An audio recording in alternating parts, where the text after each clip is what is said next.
تو بغیر کسی بات کے ان کے اوپر فائر بھی کیا جاتا ہے، شیلنگ کی جاتی ہے، ان کو غدار کہا جاتا ہے، ان کو دہشت گرد کہا جاتا ہے، اور ان کے خلاف بے شمار دفعات لگا کر جتنے بھی انسانیت کے خلاف دفعات ہیں، کلونین کے ٹائپ کے جو دفعات ہیں وہ سارے لگا کر ان کو بند کر دیا جاتا ہے۔ اور دوسری طرف یہاں پہ ڈنڈا بردار ایسے جتھے آئے ہوئے ہیں جن کے سوائے بدتمیزی کے اور جو اپنی آپ کہہ سکتے ہیں کہ کوئی سینس نہیں ہے، اور وہ وہاں پہ نعرے بازی کر رہے ہیں، چیف جسٹس کے خلاف ہی کر رہے ہیں۔ ان کی حمایت رانا ثناء بھی کر رہا ہے، ان کی حمایت مریم صاحبہ بھی کر رہی ہیں، اور وہ وہاں تقریر کر رہی ہیں۔ نون لیگ کے جو اسپوک پرسن جو سیاسی لوگ ہیں وہ بھی ان کی حمایت کر رہے ہیں، اور پیپلز پارٹی کے بھی کر رہے ہیں۔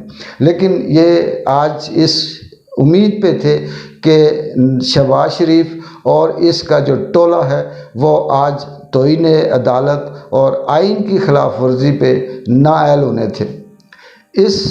ان کے ذہن میں یہ تھا کہ ہم جائیں گے، جیسے ہی آج سماعت ہوگی، چیف جسٹس یا عدالت سے فیصلہ آئے گا کہ یہ صاحب نااہل ہو گئے یا انہوں نے توہین عدالت کی ہے، 90 دن کے اندر الیکشن نہیں کروائے، تو ہم ان پہ چڑھائی کر دیں گے۔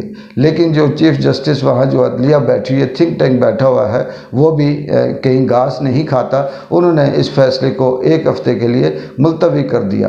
اب اس وقت جو جتھا وہاں بیٹھا ہوا ہے، اس جتھے کے پاس 2 آپشن ہیں۔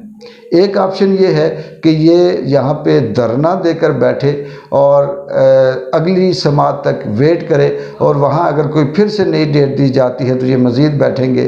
اور دوسرا آپشن یہ ہے کہ یہ یہاں سے چلے جائیں اور واپس شام کو جلسے جلوس تقریریں کر کے اور اپنے دل کی بڑاس نکال کر اپنے آپ کو اس ملک کا چیمپئن کہہ کر واپس چلے جائیں۔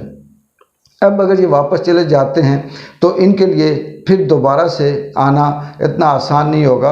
اس وقت تک بہت کچھ تبدیل ہو چکا ہوگا، اور بہت سی ایسی دفعات لگ چکی ہوں گی، اور حکومت پہ بھی بے شمار تنقید ہو چکی ہوگی۔ اور اگر یہ بیٹھتے ہیں تو 1 ہفتے تک یہاں بیٹھنا آسان نہیں ہے، گرمی بھی ہے۔ یہ بے شک انتظام کر لیں، یہ چاہے چنے کھائیں، یہ کچھ بھی کریں، جو مرضی یہ ارینج کر لیں، ظاہر سی بات ہے ان کو فیسیلیٹیٹ کیا جا رہا ہے، ان کو گاڑیاں شاڑیاں یہ وہ کھانا وانا ملتا رہے گا، لیکن اس 1 ہفتے میں یہ اس طرح سے جبر سے نہیں بیٹھ سکیں گے۔ کہیں نہ کہیں ان سے ایسی غلطیاں قدرت کروائے گی جس کی وجہ سے یہ بدنام ہوں گے۔ اب اس کے پیچھے بدنیتی ہے اور خدائی دعویٰ کرنے کے یہ طاقتور لوگ ہیں، یہ اپنے آپ کو یہ سمجھتے ہیں کہ ہم اس ملک کے خدا ہیں، اور یہ فرعونیت فسطائیت قائم کرنے والے لوگ ہیں۔ ان کا ساتھ پاور آف نیچر کبھی بھی نہیں دے گی۔ دوسری طرف پاکستان تحریک انصاف کے ہزاروں کی تعداد میں کارکنوں کو جو نہ صرف دہشت گردی ایکٹ میں بلکہ آرمی ایکٹ میں اور بے شمار کچھ الزامات لگا کر ان کو بند کیا ہوا ہے، ان پہ تشدد ہو رہا ہے، یا ان پہ ان کی زندگی جیرن کر کے رکھی ہوئی ہے۔ لیکن ظاہر سی بات ہے کہ جب بھی کسی ملک کی ہم تاریخ اٹھا کے دیکھیں، اس میں انقلاب آیا یا تبدیلی آئی تو ہمیشہ اس میں قربانیاں دی گئی ہیں۔ یہی لوگ، یہی غریبوں کا خون، یہی جو محب وطن لوگ ہوتے ہیں، ان کی قربانیاں جدوجہد رنگ لاتی ہیں اور ملک کے اندر تبدیلی آتی ہے۔ یہ کل بھی میں کہہ رہا تھا، فائنل جنگ ہے۔ عمران خان اگر ہارتا ہے تو اس ہارنے سے اس کو وہ موت کو قبول کرے گا، اور اگر جیتتا ہے تو پھر یہ ملک پھر دوبارہ سے اپنی پاؤں پہ کھڑے ہونے کی کوشش کرے گا۔ عمران خان کے پاس اس وقت 2 ہی آپشن ہیں، ایک آپشن زندگی ہے، جدوجہد ہے، اور دوسری آپشن موت ہے۔